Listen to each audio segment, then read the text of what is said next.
Okay, let's jump into this here. All right, so let's start off. I'm just lightly holding my pencil from the back end to keep it light. All right, let's start off with a sphere, and then let's just kind of add a two surface lines. All right, so that right, just by adding the surface lines, that's going to give us some dimension. Now let's take that. Let's think of that sphere as a thing of Play-Doh or clay or something like that. So maybe we would roll this thing out to be something like this. So the first thing I want to do is just kind of get the overall shape. And then just like we use these surface lines, I'm going to come down here and just kind of walk around the surface, just like this.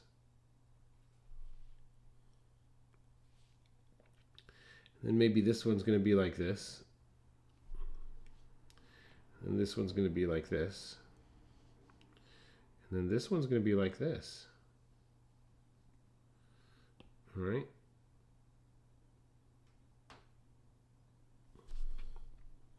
Complex form. Let's draw another one like that. So let's just kind of come in here like this. Make it small and then big. Now, down here, I want to show you this idea of overlap, where we would do something like this. Nope.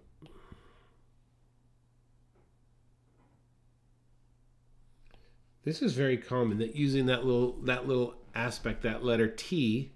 See, it's a letter T or a letter Y, depends on how you look at it. But we could then come up here.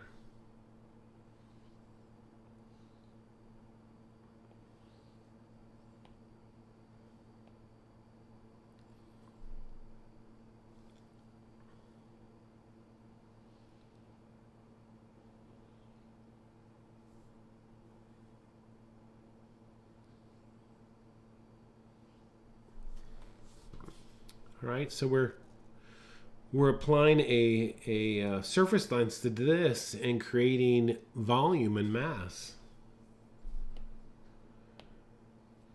Okay, we'll put that guy over there. All right, let's do this. Let's come up with this idea.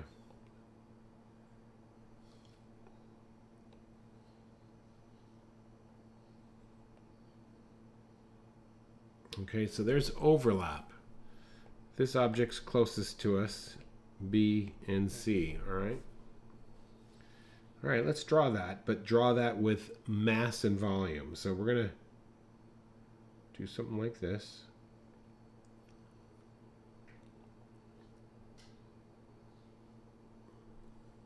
There's our overlap, you see that?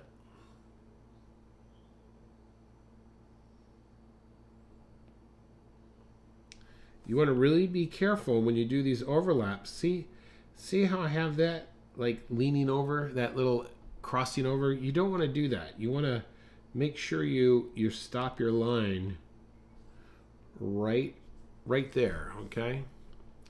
Don't have them cross over a bit. Just look, see how these two are crossing over a bit? You want to avoid that. Oops. This really confuses the person looking at our picture.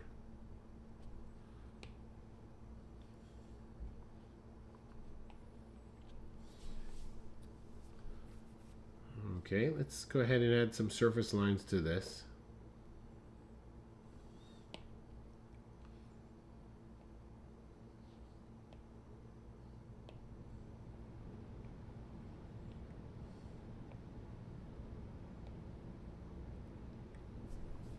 And then watch this now. It's going to go around the surface.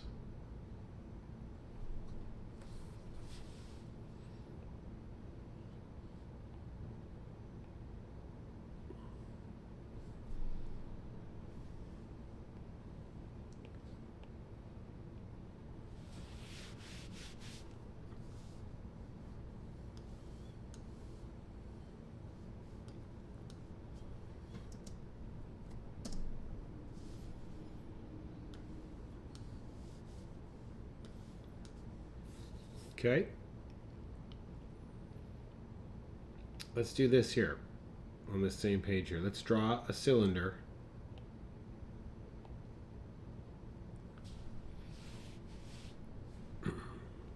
Okay. There's going to be an action line to kind of guide us.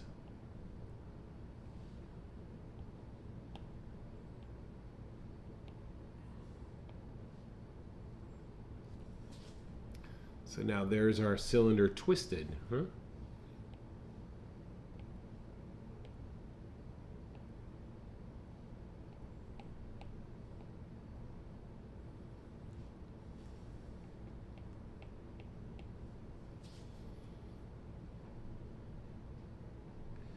These little exercises really help you to start thinking organically about things.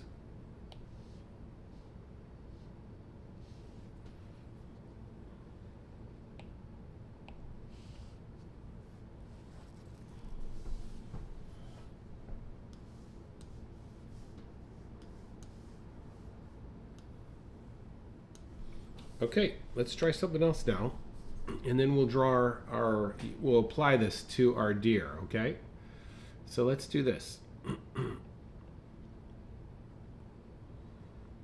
Let's take some straight items and bend them, all right? We'll bend them.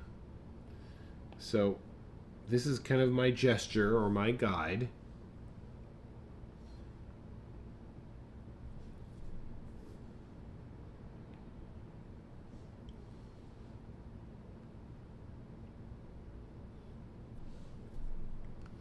This is important right here. This is kind of a wrinkle or a fold over.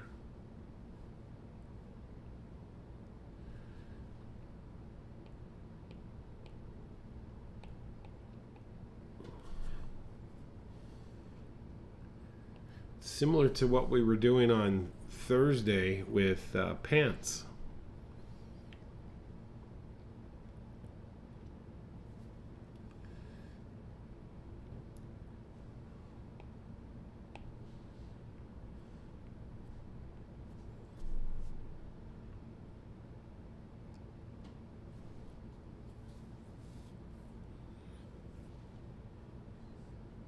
Okay.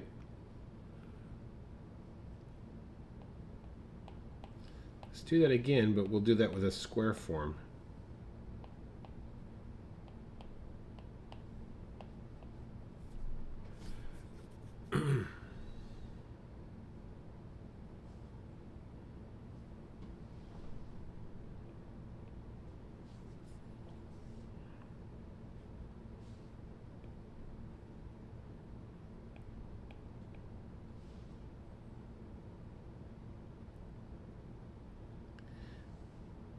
Now I'm thinking this on the fly here. So this is where you want to let's see now. This is going to go like this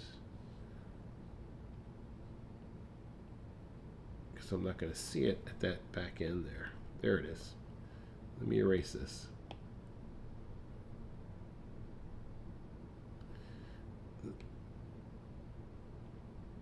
You see? You have to think through these things, and this is such a great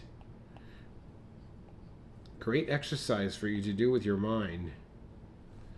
Is try and envision what these objects would look like,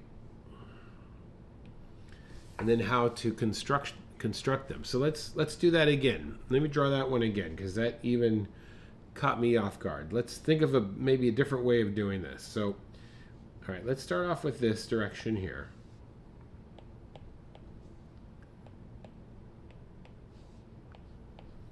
Okay, we got that. All right, so let's actually I'm going to change that because that is not in perspective. It should, remember, whenever you're drawing squares, you've got to fan everything out. And if you're not sure what that means, just ask me, and I will explain that. Okay, so then this is going to also fan out a bit, right? And then we're going to have another one that's going to come in from this direction, you see?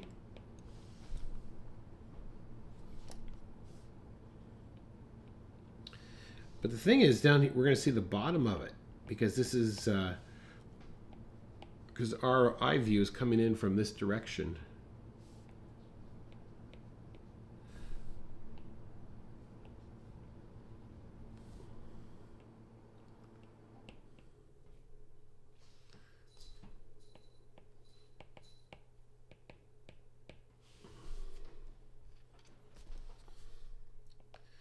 And then this might have some tone. Might be easier to visualize with a little tone underneath there.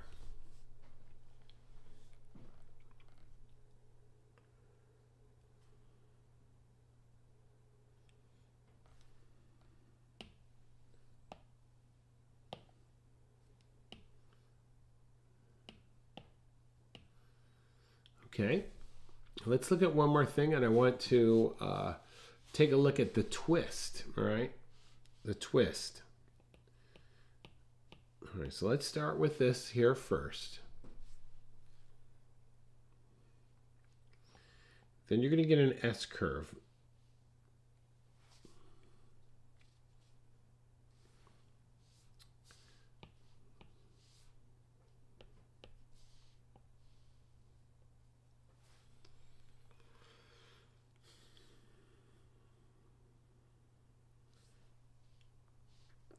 All right, this is going to come down in this direction. All right, this is the, so we're just going to follow this S curve all the way around.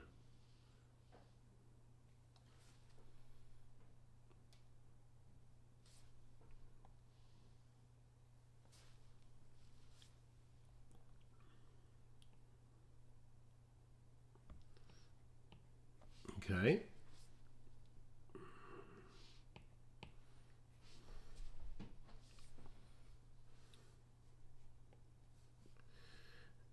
Now, since we can't see the top, we can't see the surface on the top, we can see the surface of the bottom here. So we've got to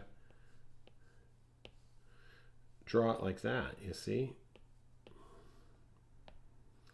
And this is also, all of these are going to go back to the same vanishing point.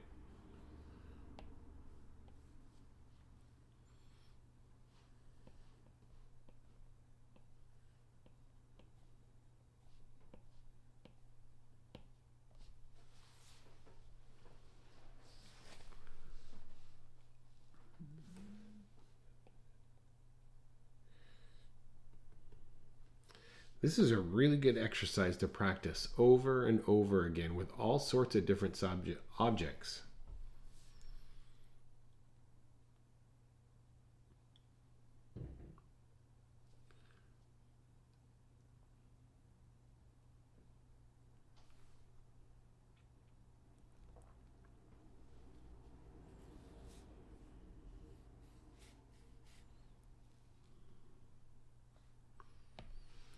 Okay, let's bring up our deer now.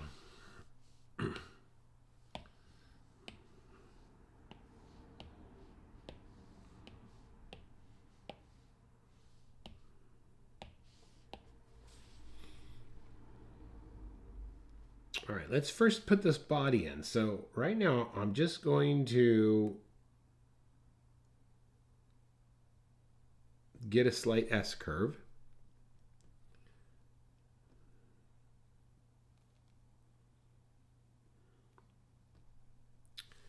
And let me draw, I'll tell you what, let me draw on top of this to show you kind of how I'm seeing this. So, you know, I'm really seeing this something like this.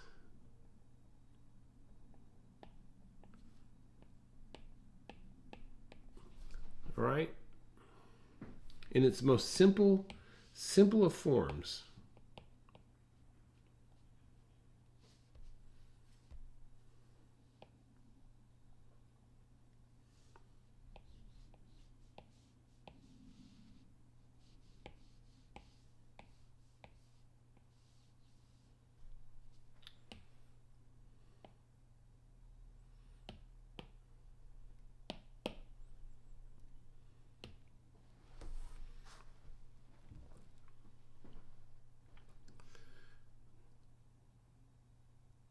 Yes.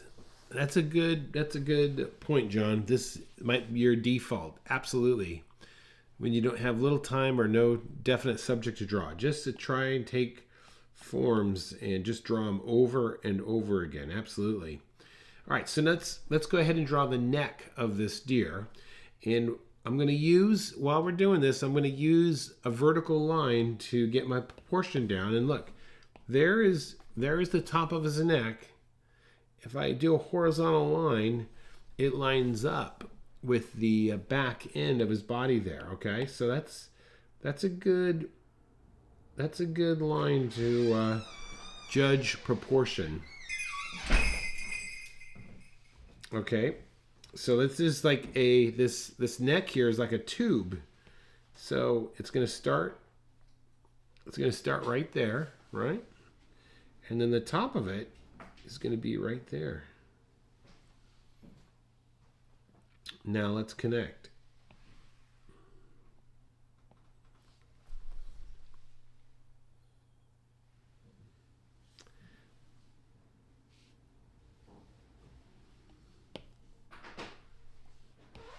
Now check this out. This right there is going to be the center part of our tube, but then the center line goes all the way down here to the center part of his body because he's looking up at us. So let's put that in as well. So this would be the center part right there, right? So then we're going to kind of come up and around.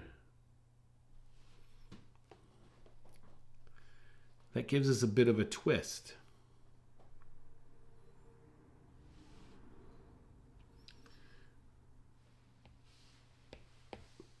Now, so we look at, we get an action line down, we start to develop these complex forms. We use horizontal and vertical lines for proportion. And the other thing I always look at when I'm drawing anything that's organic, I look for straights versus curves. So let me show you what I see here. And this helps to give your drawings a lot of style. Look, this is a very, see, that's a very strong straight there. And then you've got this, and then you've got this, and then you got those curves or those overlaps. You see that? So let's just kind of put that in here to help us out just a bit. Now, my drawing probably needs to be adjusted a little bit, but I just wanted to show that to you. All right, let's get a sphere for his head.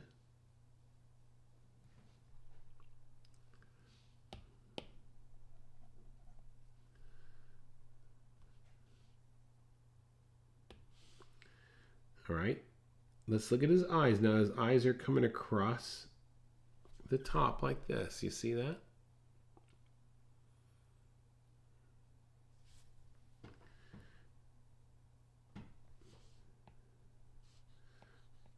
All right, this is going to be almost like a cone almost.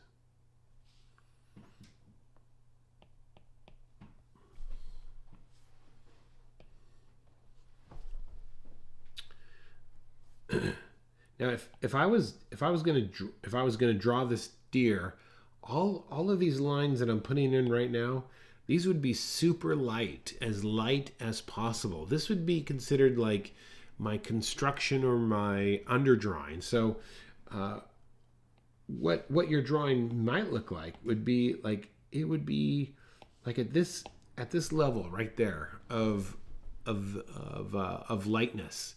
Then from here I could start to draw on top of that and get all of my extra detail.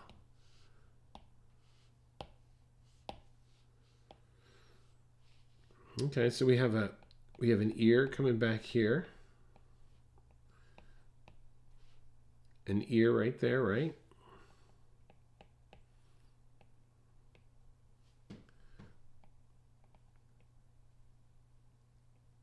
This is a nice S curve here.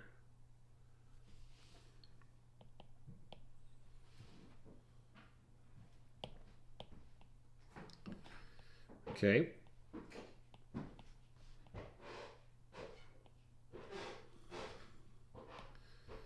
one leg coming down.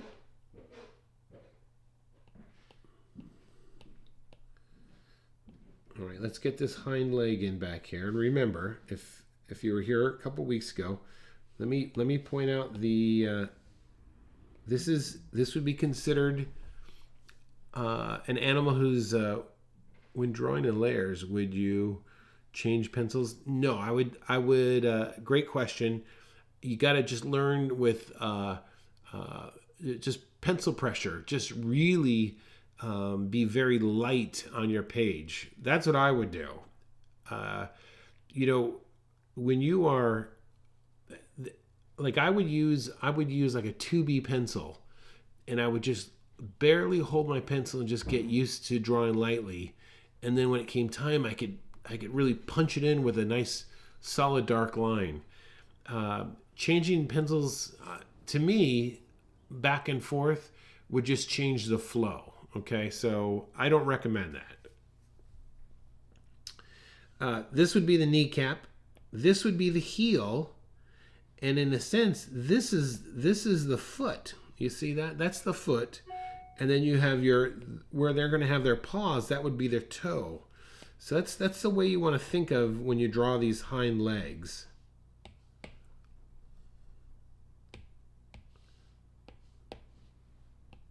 So let's see. Let's put a little marker in here. That's going to be my kneecap, right? There's my heel. There's kind of my foot, and then there's going to be my my toes. So we come down here, come down here.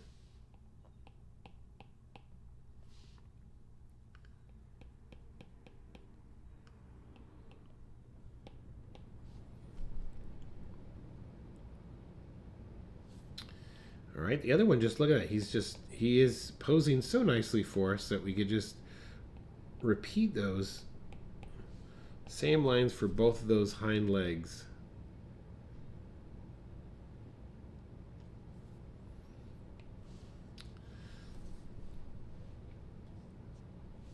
Okay, so now we can come in here and just kind of finish up our underdrawing here. And look at this. There's that I was showing you earlier.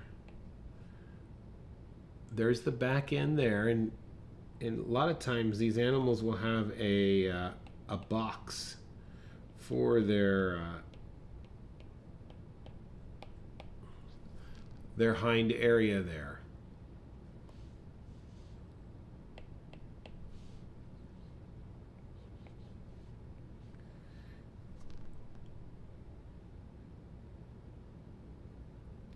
This all right, knees.